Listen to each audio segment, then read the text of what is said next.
আসসালামু আলাইকুম।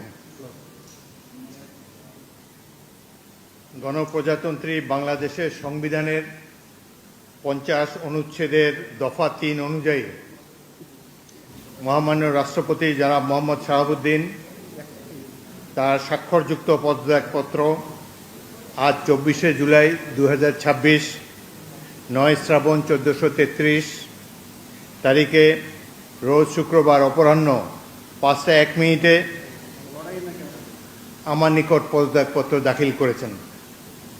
ফলশ্রুতিতে সংবিধানের 54 অনুচ্ছেদ অনুযায়ী আমি রাষ্ট্রপতির দায়িত্ব গ্রহণ করেছি।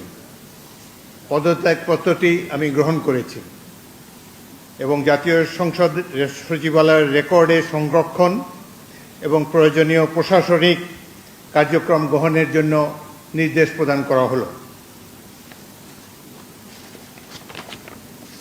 কেন তিনি পদত্যাগ করেছেন এটি নিশ্চয়ই জানার কৌতূহল আপনাদের মধ্যে রয়েছে। তিনি লিখিতভাবে জানিয়েছেন যে তিনি গুরুতর অসুস্থ, হৃদরোগ, উচ্চ রক্তচাপ, ডায়াবেটিস ও কিডনি জটিলতায় তিনি ভুগছেন। তার হৃদযন্ত্রে বাইপাস সার্জারি হয়েছে।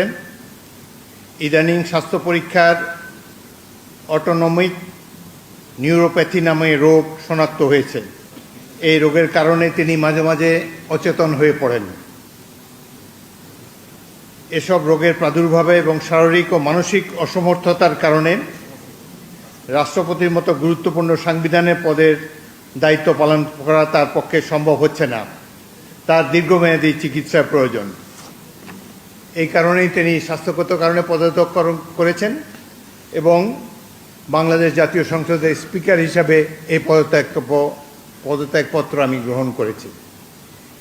সংবিধানে ইতিমধ্যে আপনারা জানেন যেদিন আমি স্পিকার হিসাবে শপথ নিয়েছি সেই দিনই ভারপ্রাপ্ত রাষ্ট্রপতি হিসাবেও শপথ নিয়েছি যদি প্রয়োজন হয়। একইভাবে আমাদের ডেপুটি স্পিকার সাহেব তিনিও যখন ডেপুটি স্পিকার হিসেবে শপথ নেন শপথের অংশে বর্ণিত থাকে যখন বলা হবে কোনো কারণে যখন স্পিকারের চেয়ার শূন্য থাকবে তখন ডেপুটি স্পিকার স্পিকারের পদের দায়িত্ব পালন করবেন। সুতরাং আজকে বাংলাদেশের নানা ধরনের কথাবার্তা আমি দুপুরে এসেই শুনছি। দেখা গেল যে এটি প্রকৃত। তিনি শারীরিক অসামর্থ্যের কারণে পদত্যাগ করেছেন। আমি তার মঙ্গল এবং সুস্বাস্থ্য কামনা করি এবং আমার মনে হয় তিনি মাফিয়া সরকারের আমলে নির্বাচিত হলেও বর্তমানে জনগণের ভোটে যে সরকার নির্বাচিত হয়েছে তার প্রতি তিনি সমর্থন এবং শ্রদ্ধা প্রকাশ করেছেন সবসময়। আমি তার মঙ্গল কামনা করি। আপনাদের আচ্ছা শোনেন, বাংলাদেশের রাষ্ট্রপতির পদত্যাগ একটি গুরুতর ঘটনা। এর সাথে দেশের ভালো মন্দও জড়িত। রাষ্ট্রপতি একজন মানুষ, তিনি অসুস্থ হতেই পারেন এবং তিনি রোগেরও নাম প্রকাশ করেছেন, লিখিতভাবে জানিয়েছেন তিনি কি কি রোগে ভুগছেন এবং মাঝে মাঝে তিনি অচেতন হয়ে পড়েন। এর জন্য ডাক্তারের সার্টিফিকেটের কোনো প্রয়োজন নাই, যিনি যেখানে নিজেই এটি দাবি করেছেন। সুতরাং আমরা আশা করি এই পদত্যাগের ফলে সকল ধোঁয়াশা পরিষ্কার হলো। কোনো ধরনের বিশৃঙ্খলা বা কোনো ধরনের বিরূপ মনোভাব কিংবা কনফিউশন যাতে এইসব ব্যাপারে না ঘটে। রাষ্ট্রপতি পদত্যাগ, এর আগেও রাষ্ট্রপতিরা পদত্যাগ করেছেন বিভিন্ন কারণে। রাষ্ট্রপতি দেশের একজন সম্মানিত মাননীয় রাষ্ট্রপতি, তিনি পদত্যাগ করতেই পারেন এবং এই চেয়ারটা কখনো শূন্য থাকে না। এবং আমি জাতীয় সংসদের স্পিকার হিসাবে এই পদত্যাগপত্র গ্রহণ করেছি। এটি হলো বাস্তবতা।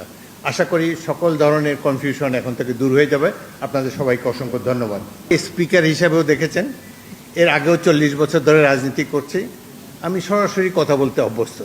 সুতরাং কনস্ট্রাকটিভ কথা বলা ভালো। আমি তো প্রশংসাই করলাম তার। তিনি রিজাইন করেছেন স্বাস্থ্যগত কারণে। কি কি রোগের কথা তিনি বলেছেন, কিভাবে তিনি আমাদের কাছে দিয়ে সেটাই জেনেছি। এরপরে এটার মধ্যে তো আর অন্য কোনো কিছু নেই। যে বলেন একজন মহিলা,